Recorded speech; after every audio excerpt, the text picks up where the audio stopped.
Oi, galerinha! Professora Tanay, de redação aqui com vocês para mais uma aula de redação. E esta aula, a partir desta aula, a gente começa a falar sobre tópicos de sociologia para usar na redação. A gente vai ter aula de tópicos de filosofia, tópicos de sociologia e tópicos de literatura e artes em geral para vocês utilizarem na redação de vocês. Mas por que esses tópicos, Por que aulas específicas desses tópicos? Porque cada vez mais os vestibulares, as redações, que são notas muito boas, têm mostrado, têm comprovado pra gente que o uso da sociologia, da filosofia, da história, das artes em geral, tem sido muito bem visto nas redações. E isso não é só para a redação do Enem não, tá? Isso é para redações de todos os vestibulares que vocês encontrarem por aí. Por que que essas informações têm recebido tanto espaço, tem tanta confiança, tem gerado tantas notas boas? Porque, na verdade, a redação, gente, ela é uma reflexão, Ela é uma reflexão sobre alguma problemática social, uma problemática de cunho político, de saúde, de meio ambiente, educacional, mas de questões sociais, da sociedade, da humanidade. Então, se nós precisamos, na redação, em aproximadamente 30 linhas, fazermos uma reflexão sobre a situação da sociedade, significa, então, que, na verdade, podemos usar a sociologia, podemos usar a história, podemos usar as artes, porque tudo isso faz parte da sociedade. E, para dar um plus, é claro, quando for no Enem, além de fazer uso desse tipo de informação, você vai acabar usando também as informações interdisciplinares, as informações específicas de área, porque o corretor do Enem ele é treinado para procurar por interdisciplinaridade na redação de vocês. Então você vai ter um combo, você vai ter informações sociológicas, filosóficas, artísticas, históricas, que já são interdisciplinaridades, e coisas ainda mais específicas que venham de outras áreas, de todas as exatas, química, física, matemática, enfim, e por aí vai, tá? E aí, o nosso primeiro grupo de aulas, sobre esses tópicos especiais, nós vamos falar sobre a sociologia na redação. Só para dar uma palhinha aqui para vocês, a sociologia, ela é a análise do fenômeno social e dos seus reflexos, então esse combo de vários acontecimentos da sociedade e as consequências disso, tá? Ela explica de forma científica esses fenômenos, então a sociologia como uma ciência, ela entra como uma informação específica, ela entra como uma informação diária e até mesmo como um argumento de autoridade, eu já vou falar para vocês isso, porque ela representa um argumento de autoridade na redação. Existe esse tipo de informação, que é o argumento de autoridade. O que é o argumento de autoridade? Ele é uma informação que vem de uma autoridade, de uma pessoa. O que é uma autoridade numa área? É você ter autoridade, você ter potencial para discutir alguma coisa.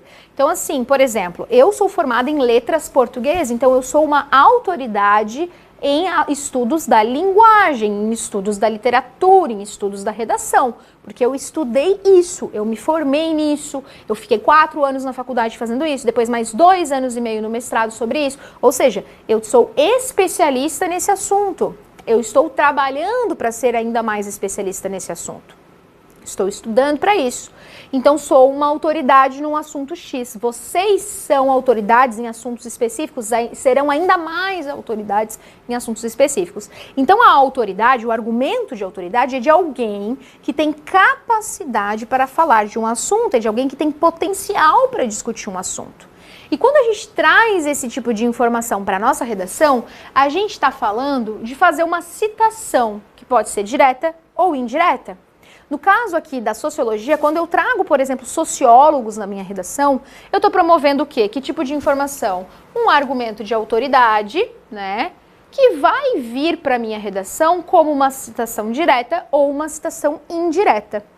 A questão é, o que é uma citação direta ou indireta? Mas antes de falar isso para vocês, eu vou explicar uma coisinha.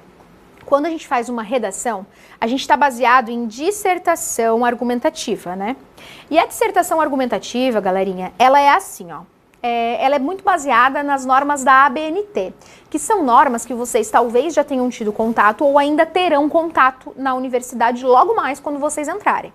Todos os trabalhos acadêmicos de vocês terão que ser feitos conforme as normas da ABNT. E essas normas, elas definem tamanho de letra, tipo de fonte, espaçamento dos parágrafos no Word e por aí vai. E na dissertação argumentativa, que imita uma dissertação que a gente escreve no mestrado, né? Por quê? Porque a dissertação no mestrado é você defender um ponto de vista, é você argumentar. Então, essa dissertação do vestibular, ela também tem as mesmas técnicas.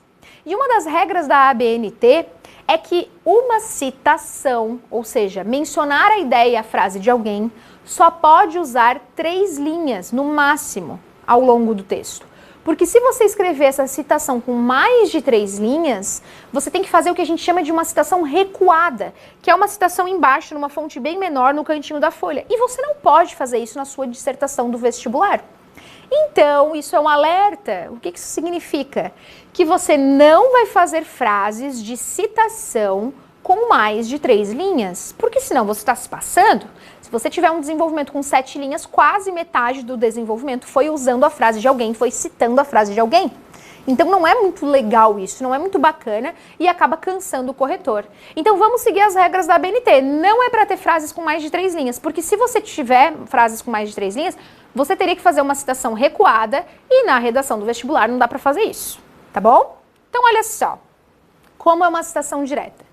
Gente, a citação direta é você fazer uso de aspas na frase da pessoa, aspas. E a citação indireta é o que a gente chama de paráfrase. Como assim uma paráfrase? É você falar com as suas próprias palavras a ideia da pessoa. Tanai pergunta, ganho mais pontos se eu fizer uma citação direta ou se eu fizer uma citação indireta? Gente, não faz diferença, tá? O que conta é, fez uma citação. Mencionou diretamente a ideia de alguém ou mencionou de forma indireta, falando a maneira como pensa e tudo mais. Inclusive, olha só a situação. O que eu sempre digo, né? Eu sempre vou prezar por algo que facilite a vida de vocês, por algo que melhore a escrita, por algo que não torne a prática de redação um transtorno na vida de vocês. Porque eu sei que muitos que estão aí me escutando têm aquela sensação de que fazer redação é horrível. Mas é óbvio que o meu objetivo é fazer vocês adorarem escrever, vocês sentirem saudade de escrever. Eu sei que eu forcei um pouco a barra falando isso, mas é tornar o momento prazeroso. Tipo, hoje tem redação do vestibular, uhul! Não vai chegar nesse nível. Tudo bem, não precisa. Mas pode ser que não seja também aquele desespero, tipo, meu Deus, hoje tem redação. Meu Deus, hoje tem redação, eu tô enjoado. Eu acho que eu vou passar mal. Meu Deus, hoje tem redação. Não, gente, é pra ser tranquilo. Então, pra facilitar a vida de vocês, caramba, se eu tenho, olha só, se eu tenho 2 opções, fazer citação direta ou fazer citação indireta. A direta é você abrir aspas e colocar a frase da pessoa exatamente como ela disse. Tintim por tintim. Então, quando você abre aspas, você está dando espaço para a fala exata daquele indivíduo, no caso aqui desta nossa aula, do sociólogo. No caso da citação indireta, que você faz uma paráfrase, ou seja, que você menciona com as suas próprias palavras a ideia do pensador, você tem a chance de contar com as suas palavras a ideia dele. Então, o que é mais garantido de fazer? Uma citação indireta, né? Por quê? Porque vai que lá na hora tu tá nervoso, tu tá nervosa e esquece exatamente o que a pessoa falou. Vai que lá na hora bateu uma ansiedade e tu lembra da frase, mas tu não lembra exatamente se usou aquela palavrinha, se não usou. E agora? Então, se você errar a frase do pensador, o corretor vai te descontar. Porque não foi ele que falou isso, porque não foi exatamente isso que ele falou. E você abriu aspas. Esse que é o problema. Agora, quando você não usa aspas, quando você faz uma citação indireta, contando com as suas próprias palavras o que o pensador falou, não tem problema se você não usou as mesmas palavras do pensador. Então, a citação indireta ela é muito mais segura para a redação de vocês fluir, para vocês não errarem, para vocês não ficarem ainda mais ansiosos de decorando uma frase. Blá, blá, blá, blá, blá. Blá, blá, blá. Não decorei. Aí chega lá na hora, eu não decorei agora. Gente, citação indireta, simples, ponto, sem desespero. Vai dar tudo certo. Citação indireta. Fechou? Não tem problema. Por quê? Tem gente que já me perguntou isso uma vez. Ah, mas o corretor vai saber se a frase está certa ou não? Galerinha, o corretor ele tem acesso à proposta de redação e ele tem tempo hábil aí de pelo menos 2 semanas para ler o que ele quiser sobre o assunto. Outra, o corretor das redações de vocês, ele é formado na área, ele tem a minha faculdade, Letras Português. A maioria tem que ter mestrado e até doutorado, então eles são especialistas, então eles conhecem muito. E na minha faculdade a gente também lê Sociologia, a gente também lê Filosofia, então eles têm conhecimento, tá? Além de todas as outras coisas que a gente lê. Ou seja, é muito arriscado você inventar a frase e abrir aspas para dizer que aquela pessoa falou exatamente aquilo. Então, façam paráfrases, contem com as próprias palavras as ideias que vocês têm dos sociólogos. Dá mais certo, tá? Pensando nos fenômenos sociais, né, nós podemos pensar no seguinte, em 3 fenômenos sociais para vocês refletirem o quanto a sociologia é importante para a redação também. Temos os fenômenos sociais de cidadania e direitos do cidadão. Então, a questão da cidadania é uma questão de fenômeno social. Temos a questão de democracia, de sociedade democrática, de dar oportunidade para todos construírem a sociedade. E, obviamente, dentro da sociologia, a cultura, que na verdade significa o comportamento. Então, todas as questões de intolerâncias, de pluralidade, de linguagem, de comportamento, vestimenta, religião, alimentação, relacionamentos, afetividade, tudo entra aqui em cultura e comportamento. Então, olha quantos eixos a sociologia pode dar conta de explicar e de questionar, de refletir. Isso significa que a sociologia pode estar em praticamente todos os temas de redação que vocês escreverem, tá? Então, valorizem muito essas aulas, anotem muita coisa, não só para a sociologia, mas, obviamente, também para a redação. E aqui eu vou dar um pitaco para vocês em algumas personalidades, né, em algumas autoridades, como o famoso, queridíssimo Zygmunt Bauman, porque o Zygmunt Bauman tem a ideia da modernidade líquida. Só que eu tenho uma coisa para contar para vocês. O Zygmunt Bauman, ele ficou muito famoso, principalmente no Enem. Ele foi muito utilizado nas redações do Enem, tá? E acaba dando aquela sensação assim, tipo, é uma informação meio balaio de tanta gente que usou. Por muito tempo usou-se várias vezes o Zygmunt Bauman.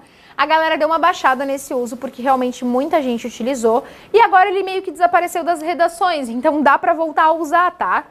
E o Zygmunt Bauman na modernidade líquida, coloquei algumas coisas aqui para vocês, né, ó. Ele vai falar muito sobre o uso das tecnologias e as relações por redes sociais, vai falar muito sobre a questão da solidão e também sobre a questão da saúde mental e os relacionamentos no geral. Então ele desenvolve essa teoria de modernidade líquida, que ele vai trazer vários livros falando sobre essa liquidez, por exemplo, Vida Líquida, Medo Líquido, Amor Líquido, Modernidade Líquida. O que ele quer dizer com isso? Modernidade, então pensamos no século 20 e 21 mais precisamente, e o quanto essa sociedade em que vivemos, essa modernidade em que vivemos está se liquefazendo, está escorrendo por entre os nossos dedos. Então nós não temos algo mais tão sólido que a gente agarra e se prende àquilo. As coisas têm escorrido pelos nossos dedos por conta da tecnologia, da internet, da pressa, do agito. E isso pode ser bom e também pode ser ruim. Então ele vai analisar todos os aspectos positivos e negativos disso. Em que redações, em que temas que a gente pode usar essas ideias da modernidade líquida dele, né? Temáticas que envolvam as relações virtuais, que são instantâneas, podem ser profundas ou não. Então vivemos a era da modernidade líquida no que tange as relações sociais, sejam elas virtuais ou presenciais. Elas podem passar muito rápido, podem ser trocadas rapidamente e por aí vai. Podemos usar o Bauman na ideia da saúde mental, porque diante da modernidade líquida, dessa sociedade do agito, de muita informação, de muita gente lutando e correndo atrás, às vezes a solidão é uma das consequências, porque há muita gente trabalhando muito e tendo pouco espaço para a vida pessoal. Temos a questão da solidão, né, querendo ou não, temos essa problemática da solidão em meio à modernidade líquida e daí as consequências da saúde mental como a depressão, o suicídio, por aí vai, que são temas que vocês podem usar ali o Bauman. E temos a questão dos relacionamentos em geral, relacionamentos de amizade, relacionamentos amorosos, que se esvaem facilmente também por conta dessa questão das redes sociais, essa dificuldade de solidificar essas relações. E também o outro lado, que é a facilidade em se relacionar, em ter muitos amigos, em conversar com muita gente, porque a modernidade líquida nos permite mais essa leveza nas relações. Ou seja, tudo que trouxer aí pra gente, tecnologia, relacionamento, saúde mental, pode ter aí a modernidade líquida do Bauman. Se vocês quiserem usar na redação, na primeira vez que mencionarem ele, tentem escrever o nome completo dele. Eu sei que o Zygmunt é mais difícil de escrever. Se não lembrarem, vai só com Bauman mesmo, não tem problema, tá?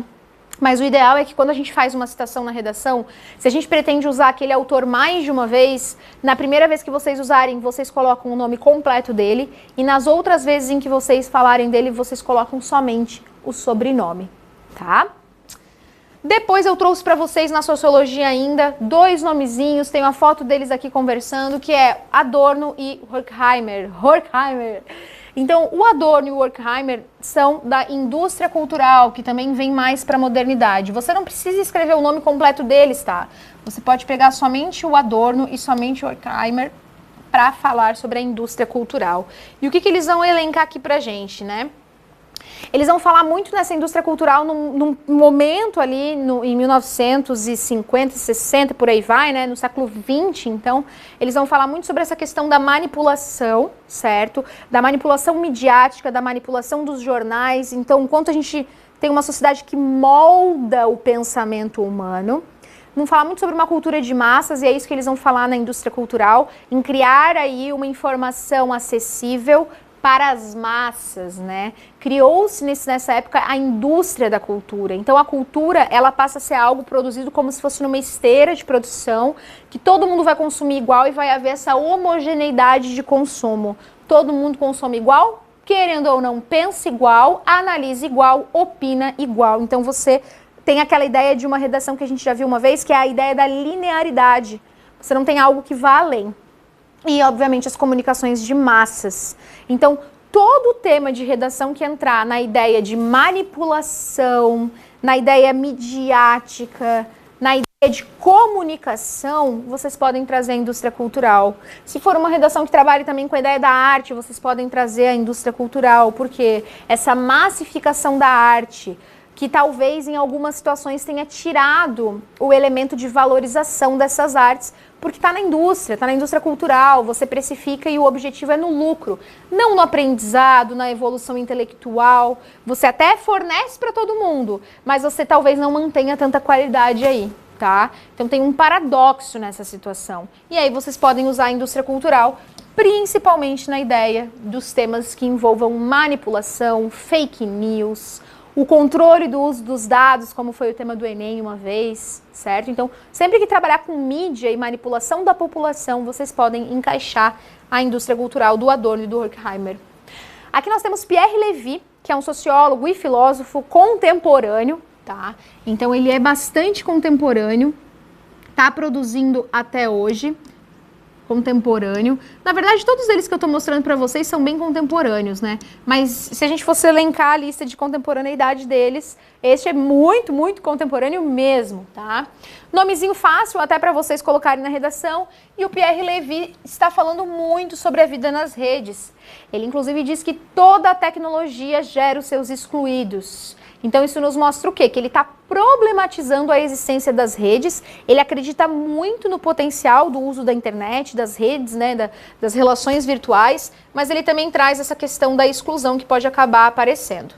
Então ele vai falar sobre o que a gente chama de cybercultura, que inclusive é uma expressão que vocês podem utilizar aí na redação de vocês, né? Quando forem redações que falem sobre internet, sobre virtualidades, inclusive.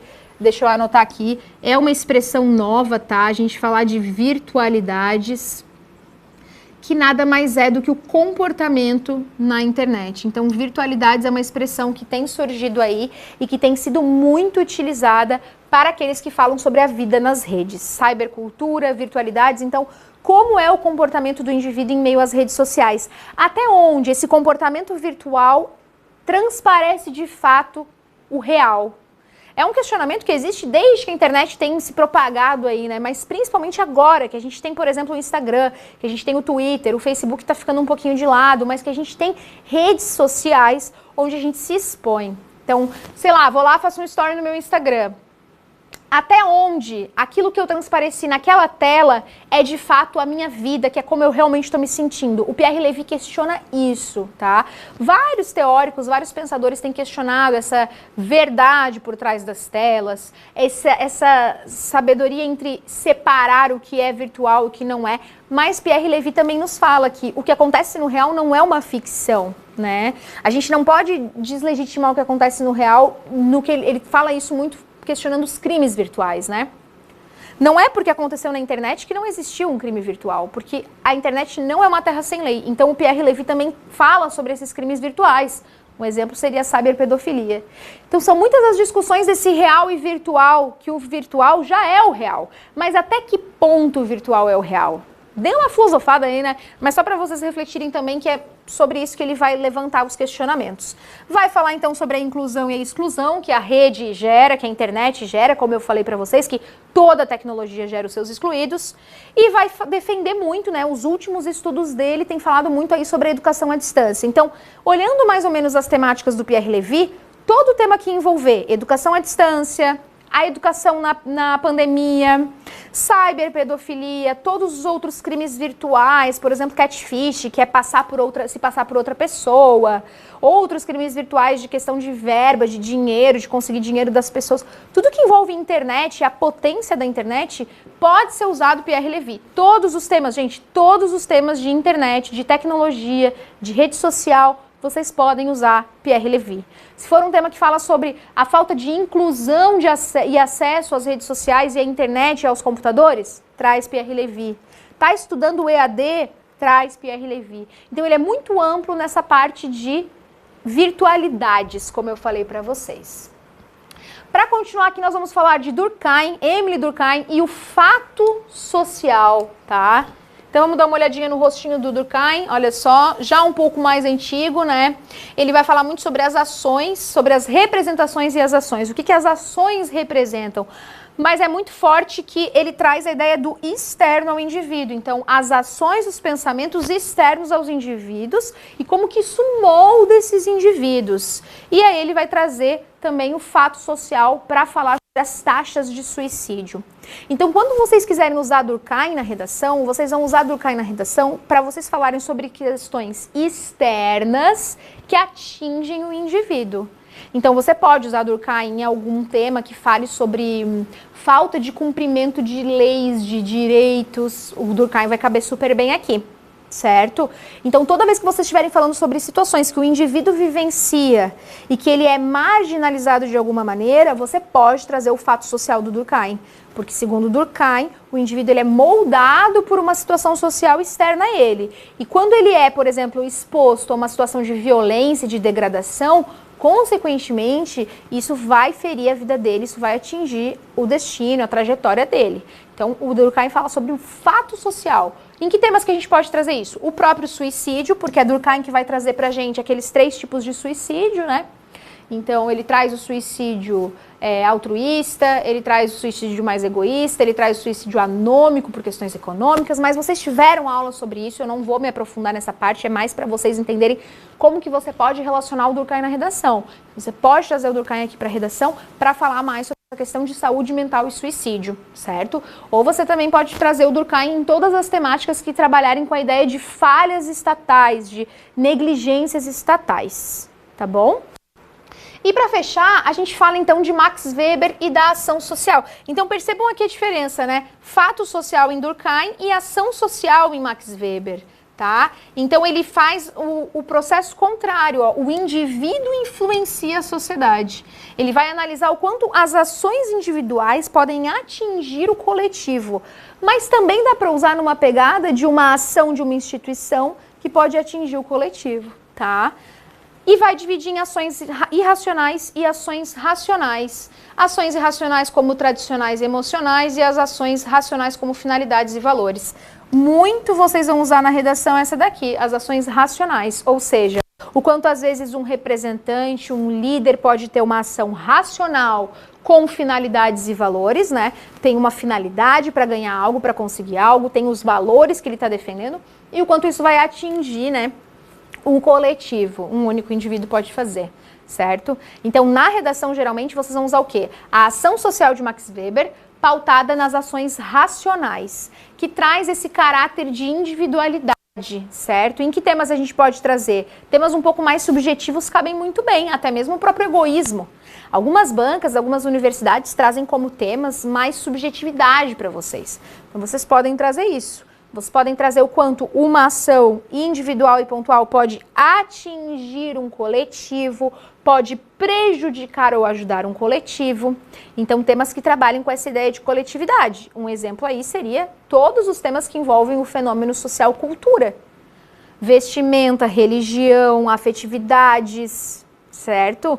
Por quê? Linguagem, né, a variação linguística, porque aí eu tenho ações individuais de preconceito que atingem e ferem a comunidade como um todo, por exemplo. Ou seja, gente, a sociologia não acaba por aqui, é óbvio, mas vocês têm uma prof para isso, vocês têm aulas de sociologia. Aqui, na verdade, é mais para dizer quais links vocês conseguem fazer em alguns sociólogos, que tem muitos outros, né? Mas nesses sociólogos que são os mais utilizados nas redações e que vocês também podem passar a utilizar. Por quê? Porque eles são mais amplos, você consegue encaixar em vários eixos temáticos aí, tá bom?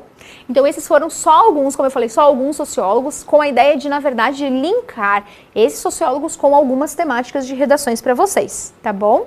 Um beijo, boa utilização desses nomes, dessas autoridades na redação, que eu tenho certeza que vocês vão arrasar. Tchau!